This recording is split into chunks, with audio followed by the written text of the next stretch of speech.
The 31st Guards Air Assault Brigade paratroopers were among some of the first Russian soldiers to see action in Ukraine when they fast-trapped onto the tarmac in Hostomel on February 24 and fanned out across runways, hangars and airport buildings. That morning, hundreds of paratroopers from Russia's 31st Guards Air Assault Brigade boarded helicopters they thought were bound for a training ground in western Belarus. But once the units were airborne, senior officers turned to the men to tell them that they were actually at war with Ukraine. Instead of Grodno, they entered Ukrainian airspace on their way to Hostomel Airport near the capital city of Kyiv. The troops were fucking shocked. People turned grey, especially considering we took fire in the air, said Nikita Ponomarev, a paratrooper later captured by the Ukrainians. Ukraine offered a spirited defense of Hostomel despite the scale of the Russian attack, ultimately preventing Moscow's forces from capturing the airfield. A deep thrust behind enemy lines is typical of airborne forces in the early days of a war, according to military analyst Rob Lee. They're used to seize airfields and really important terrain features and targets. If the attack had been successful, Russia would likely have used Hostomel's long runway to fly in additional units and supplies on huge Il-76 transport aircraft. But it turned out to be a bad miscalculation. While the threat of Ukrainian air defense systems prevented Russian transport aircraft from flying into Hostomel, Russian ground forces dug in around the airfield and waited for reinforcements that they thought would be brought overland from Belarus. But much of what we know about the dynamics of the Russian attack on Hostomel comes from an interview with captured 31st Brigade paratrooper Ponomarev, who was subsequently interviewed by a prominent Ukrainian blogger who posts videos with Russian prisoners. Extra equipment and reinforcements were supposed to arrive within 24 hours, according to Ponomarev, but took significantly longer. After 3 days, it was still only us, he said. Even as the airport remained unsecured, Russian tanks and armored vehicles flooded into northern Ukraine, heading for Kyiv. In a dramatic address on February 25, Ukrainian President Volodymyr Zelensky warned Russia would soon attempt to storm the capital. There was an ominous feeling in the air at Hostomel the next morning, Ponomarev recalled. Suddenly, Ukrainian artillery slammed into the buildings. The barrage lasted 2 hours, killing dozens of soldiers and destroying large amounts of equipment. There was nothing left, not even a turret, Ponomarev said. Almost nobody survived that day.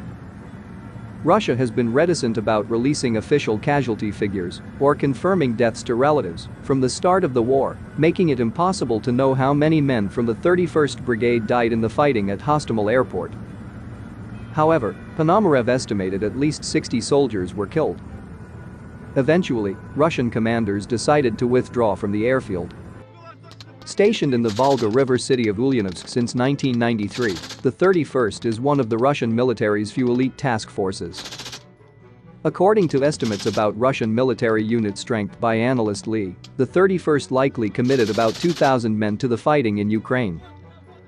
Despite its initial losses, the 31st was quickly thrown into the Russian ground offensive attempting an encirclement of Kyiv in early March. The 31st Brigade's losses in the fighting in Hostomel reportedly included senior officers Colonel Sergei Karasev and Major Alexei Osakhin. The retreat allowed Russia to switch its focus to eastern Ukraine, where it has since sought to encircle Ukrainian-held areas of the Donbas region by advancing north from separatist-held Donetsk and south from the northeastern Ukrainian city of Izium. Some of the 31st Brigade were redeployed around Izium, 120 kilometers south of Kharkiv, according to a friend of one soldier in the brigade. The remains of the 31st Second's 2 battalion tactical groups fielded in the fighting around Kyiv were likely amalgamated into one BTG in the east, according to analyst Lee. Details about the movements of the 31st in the third month of the war are harder to establish, but the friend of the 31st Brigade soldier said parts of the 31st were involved in the Russian offensive on the strategic city of Severodonetsk in late May. In line with other reports from the front line, the 31st apparently suffered from low morale and inadequate supplies of food and equipment after it was redeployed to eastern Ukraine. And when the death of Corporal Artyom Fedorov was reported last week, Olga Burmistrova, whose nephew died fighting for the 31st in Ukraine, left a comment on social media site VK to pay her respects to the young man. Another from the 31st, Burmistrova wrote between rows of crying images. Are there even any left there? Respects to the young man.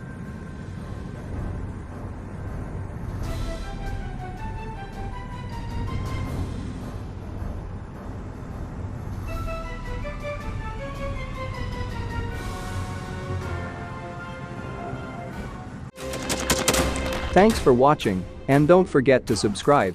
Also, if you want to support Warthog Defense, please become our member and get early access to new videos, exclusive members-only videos, and become administrator in comment section. The membership link is in the description. Rescues every day. We had a guy last week, it's 6 rescues in 6 days. You know, he's doing the job every day.